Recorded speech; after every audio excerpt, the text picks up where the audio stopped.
dia, boa tarde, boa noite, boa madrugada, futuros servidores em todo o Brasil. Estamos aqui mais uma vez na loja do concurseiro, simplesmente o curso online que mais cresce no Brasil, trazendo para você o que, professor? Trazendo a correção da prova do Tribunal de Justiça do Estado do Pará para o cargo de auxiliar. Eu sou Valnei Oliveira, sou advogado e professor, instrumento de aprovação e classificação na sua vida. Vamos corrigir a parte de direito processual penal. Olha, meus alunos se maravilharam com as questões que foram só as QS, inclusive na revisão ali, quem participou naquela mega revisão verificou lá com a gente que eu só trouxe as QS, somente as questões sonhadas, e na verdade na hora da prova foi um Ctrl+V e Ctrl+C mental. Vamos lá!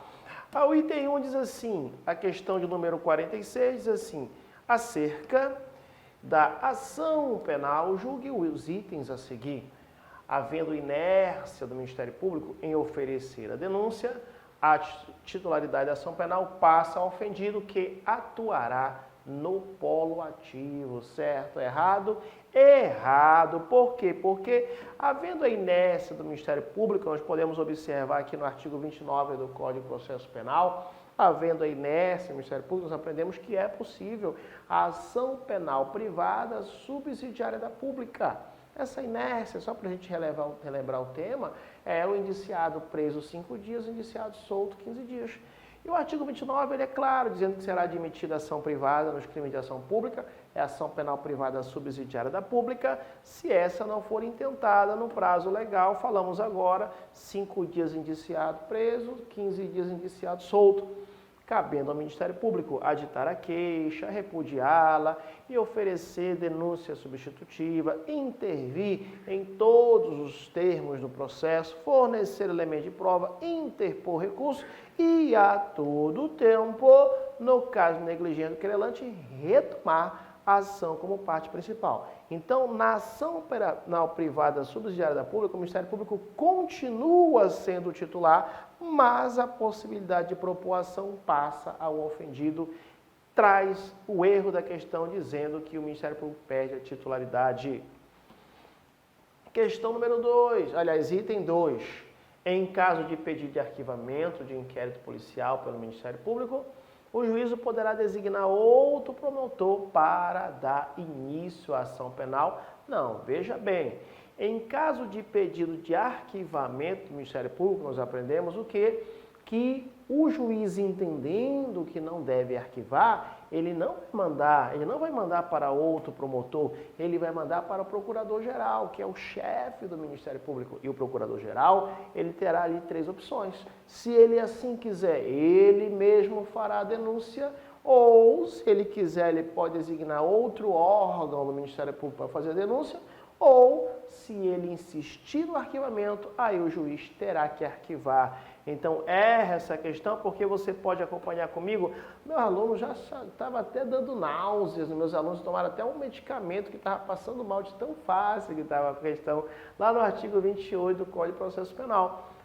Se o órgão do Ministério Público, leia-se órgão, pode ser promotor de justiça, procurador de justiça, ao invés de apresentar a denúncia, requerer o arquivamento do inquérito policial ou de quaisquer peças de informação, o juiz, no caso considerar improcedente as razões invocadas, olha só, ele não fará a remessa para outro promotor, e sim, ele fará a remessa do inquérito, aqui falou que seria designado, não, fará remessa do inquérito ou peças de informação ao procurador-geral, que é o chefe do Ministério Público, e este terá 3 opções. Ele pode oferecer a denúncia, ele pode designar outro órgão do Ministério Público para oferecer a denúncia, ou ele pode insistir no arquivamento, que aí não haverá outra situação senão o juiz atender ao arquivamento. Tá? Então, meus alunos tranquilamente entenderam que esse item 2 estava o quê? Incorreto. O item 3 diz, em se tratando de ação penal privada, se houver pluralidade de agentes, o ofendido não poderá processar apenas um dos autores do delito. Corretíssimo esse item, baseado no quê? Baseado no princípio da indivisibilidade, preconizado ali no artigo 48 do Código de Processo Penal. A queixa contra qualquer dos autores do crime obrigará ao processo de todos e o Ministério Público, que funciona como custos lerdes, como fiscal da lei, zelará pela sua indivisibilidade, princípio da indivisibilidade. Perfeito. E o item 4 diz que nas ações penais condicionadas à representação, a representação poderá ser realizada oralmente, desde que devidamente reduzida a termo por autoridade competente. Perfeito, é a letra de lei preconizada no Código de Processo Penal, no artigo 39. O direito de representação poderá ser exercido pessoalmente ou por procurador com poderes especiais, mediante declaração escrita ou oral, feita ao juiz, ao órgão do Ministério Público ou à autoridade policial. Dentro desse contexto, estão certos apenas os itens, letra o quê? Letra C, de coração, que é onde os senhores moram no meu coração e não pagam aluguel. Vamos então para a questão 47. Essa questão foi cantada em véspera, lá na nossa mega revisão. Foi, você lembra?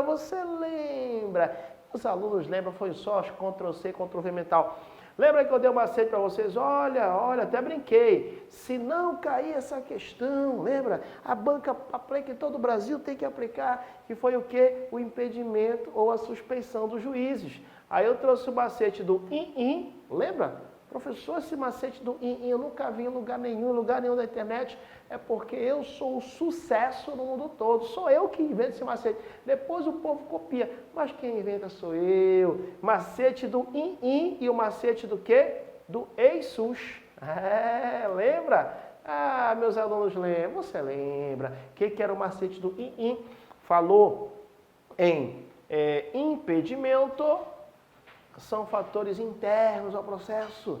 Falou em suspeição, fatores externos ao processo. Aí ficou muito fácil para o meu aluno.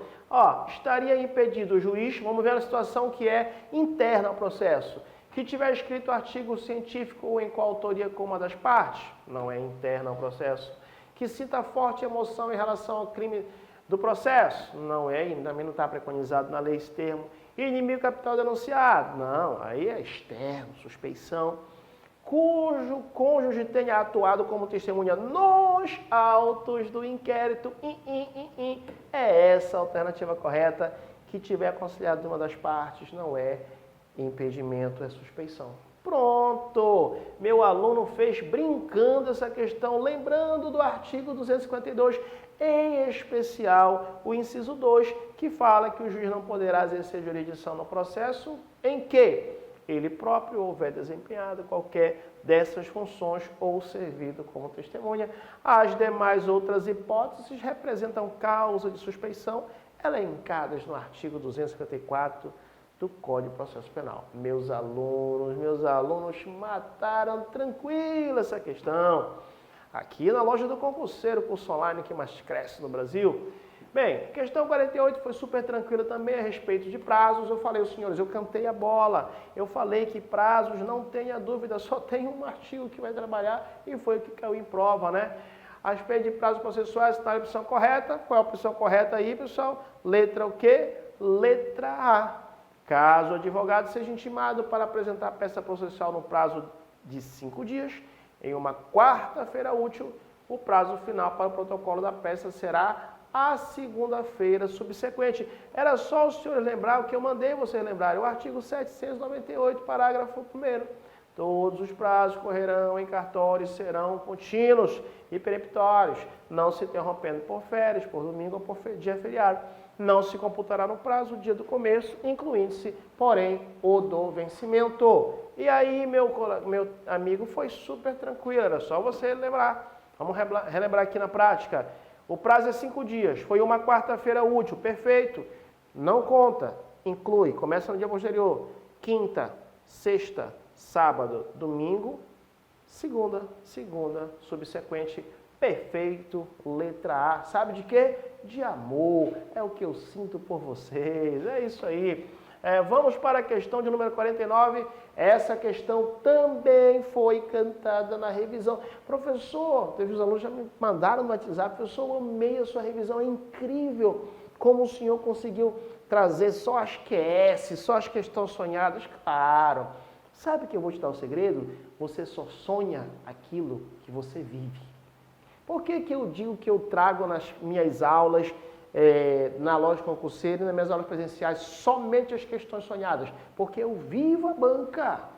Nós vivemos a banca. Eu, particularmente, vivo a banca. Tem dia que eu estou dormindo e eu chamo a minha esposa de CESP. Ah, CESP. Ela, o que é isso? Não, calma, CESP é a banca, ou IBFC, ou IDECAN. As bancas, nós sonhamos e vivemos a banca. Então, meu amigo, eu sonho aquilo que eu vivo. Então, eu vivo estudando, vivo me preparando para auxiliar vocês. Então, só cai as QS. Essa eu falei. Olha só, você vai relembrar da revisão. Eu digo, olha, muito cuidado com a citação. Muito cuidado com aqueles 4 citações especiais que tem lá no Código de Processo Penal. Qual, professor? Aí eu falei, cuidado com a citação de quê? Cuidado com a citação quando se trata do réu estrangeiro, que é por carta rogatória. Cuidado com a citação do militar, que esse vai ser através do seu superior hierárquico. Cuidado a citação do funcionário público, que vai ser pessoalmente e do superior hierárquico. E cuidado da citação do réu preso. Falei nas revisões, falei em sala de aula, falei aqui que ia cair e caiu. Foi super, ultra, mega fácil. E aí, falou em citar réu preso, é o quê? Pessoalmente, deu náuseas, maravilhosa a prova da banca CESP, ali no artigo 360 do Código de Processo Penal. Se o réu estiver preso, será o quê? Pessoalmente citado. E para fechar com chave de ouro, nós fizemos a questão 50, meus alunos também arrebentaram. O juiz deverá nomear defensor ao réu, quando citado, não apresentar resposta à acusação ou não constituir defensor. Certo ou errado? Perfeito, está preconizado lá no artigo 261. Nenhum acusado, ainda que ausente ou foragido, será processado ou julgado sem defensor. Então está perfeito o item 1. Vamos para o item 2. O defensor poderá ser dispensado desde que haja manifestação expressa do acusado. Errado este item. 3. O defensor dativo não será remunerado, salvo quando o juiz observar que o réu não for pobre. Errado também. É só você analisar por ali no Código de Processo Penal o artigo de número 263 e o seu parágrafo único. Se o acusado não tiver defensor, será nomeado defensor pelo juiz, o dativo. Ressalvado o seu direito a todo tempo de nomear outro de sua confiança ou para si mesmo defender-se, no caso de possuir capacidade postulatória, por exemplo, como eu, advogado, eu posso me defender, caso tenha habilitação, capacidade postulatória, capacidade de peticionar. E o parágrafo único fala que o acusado que não for pobre será obrigado a pagar os honorários do defensor dativo, arbitrados pelo juiz. Perfeito? Então, diante dessa informação, chegamos à conclusão que a resposta é o quê? Letra A de amor. Futuros servidores, aqui Valnei Oliveira, vulgo sucesso no mundo todo. Agradeço a oportunidade, estamos aqui para fazer 2 operações, somar e multiplicar. Um abraço, professor Valnei Oliveira, sucesso no mundo todo e se sinta abraçados. Até os nossos próximos encontros. Aquele abraço.